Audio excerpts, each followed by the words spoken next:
Estoy despidiéndome por ahora, cerrando este ciclo de mujeres con pluma, y quiero hacerlo dejando abierta la puerta que nos lleva por los caminos de mujeres que escriben hoy, a las que les sigue costando ser escritoras, no por falta de creatividad, conocimientos y deseos, sino porque aún hoy las mujeres primero deben cuidar, atender, priorizar a otros. Mujeres que siguen marcando derroteros a fuerza de luchar y nos endulzan los oídos, los ojos y el alma con sus relatos.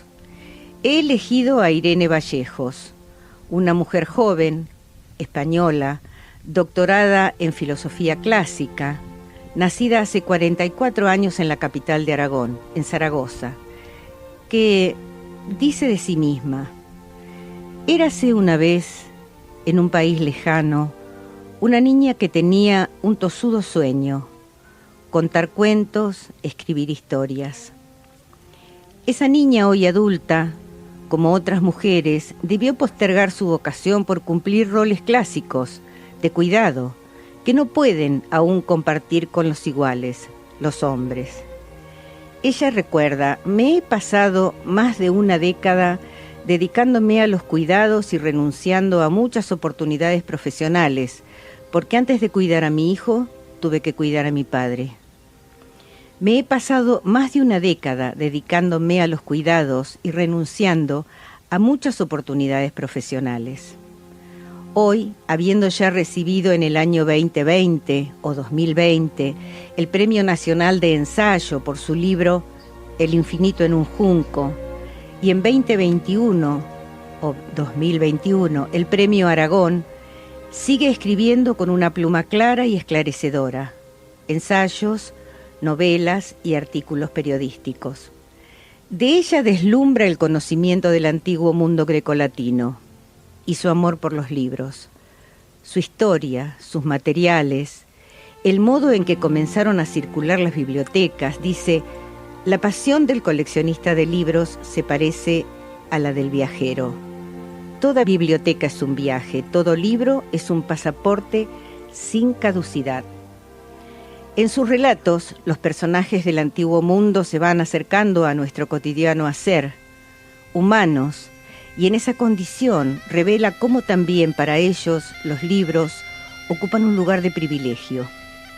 Y así aparece Marco Antonio y Cleopatra, el poderoso general y la última reina de Egipto, en cuya historia tempestuosa juegan un papel importante los libros. Marco Antonio no regala a Cleopatra oro, perlas o riquezas de otro tipo. Le regala libros, miles de libros que mantienen entre ellos el calor de su amor. Alejandro entendía la lectura como una brújula, le abría los caminos a lo desconocido y recorrió las rutas de África y de Asia sin separarse de su ejemplar de la Ilíada, al que acudía, según dicen los historiadores, en busca de consejos y para alimentar su afán de trascendencia. Y ese afán lo llevó a convertir en realidad un sueño que entendió era un presagio. Narra Vallejos: la Alejandría de Egipto nació, no podía ser menos, de un sueño literario, de un susurro homérico. Estando dormido, Alejandro sintió acercarse a un anciano de pelo cano. Al llegar a su lado, el misterioso desconocido recitó unos versos de la Odisea, que hablan de una isla llamada Faro, rodeada por el sonoro oleaje del mar frente a la costa egipcia. La isla existía. Estaba situada en las cercanías de la llanura aluvional, donde el delta del Nilo se funde con las aguas del Mediterráneo. Alejandro, según la lógica de aquellos tiempos, creyó que su visión era un presagio y fundó en ese lugar la ciudad predestinada. Plutarco cuenta que Alejandría no es una sola, sino un reguero de ciudades que señala la ruta de Alejandro Magno, desde Turquía hasta el río Indo. Alejandro fundó 70 ciudades, entre ellas la Alejandría de Egipto, con la biblioteca más importante de la antigüedad. La biblioteca hizo realidad la mejor parte del sueño de Alejandro, su universalidad, su afán de conocimiento, su inusual deseo de fusión. En los anaqueles de Alejandría fueron abolidas las fronteras y allí convivieron, por fin, en calma, las palabras de los griegos, los judíos, los egipcios, los iranios y los indios.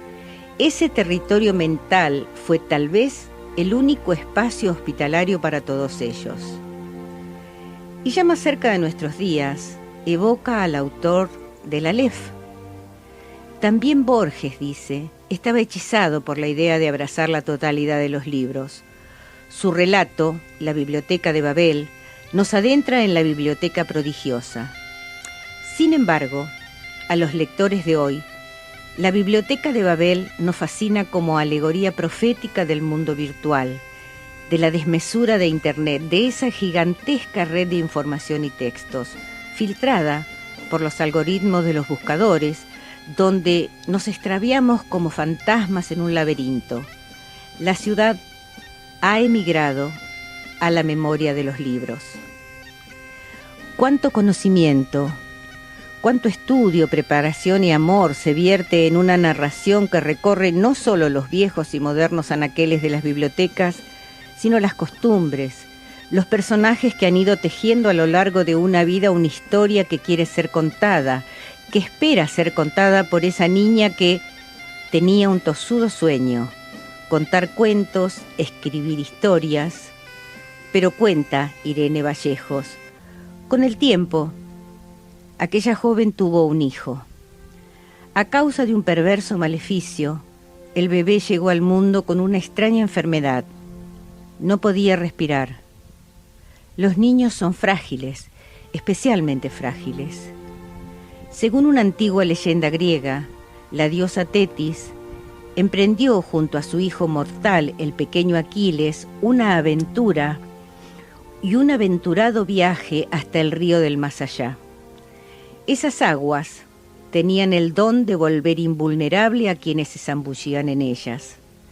Afrontando todos los peligros, Tetis sumergió al bebé en la corriente mágica, sosteniéndolo por el talón, y sin darse cuenta, impidió que las aguas milagrosas bañasen esa parte de su cuerpo. Los dedos de la madre dejaron desprotegido un recoveco del pie, carne desvalida, que podía ser herida o sufrir. Desde entonces, el talón de Aquiles encarna la secreta flaqueza que acompaña nuestras vidas. Es un símbolo del imposible sueño de ser invencibles. Entonces, aquella niña devenida mujer que soñaba escribir, supo que las aguas que nos vuelven invulnerables solo existen en los mitos y que no podemos evitar que los pequeños se enfermen. Sin embargo, sobre esa capa de hielo quebradizo, nuestra sociedad ha erigido un logro fabuloso: la sanidad pública. Abre sus puertas a quien necesita ayuda sin excepción. Una noche de invierno de hace 7 años, este hospital salvó la vida de mi hijo y yo, sin más deudas que 1000 cofres de gratitud, pude cumplir el temerario deseo de mi infancia.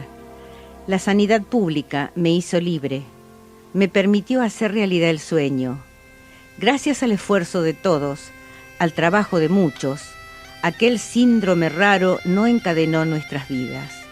Hoy mi hijo respira y yo escribo.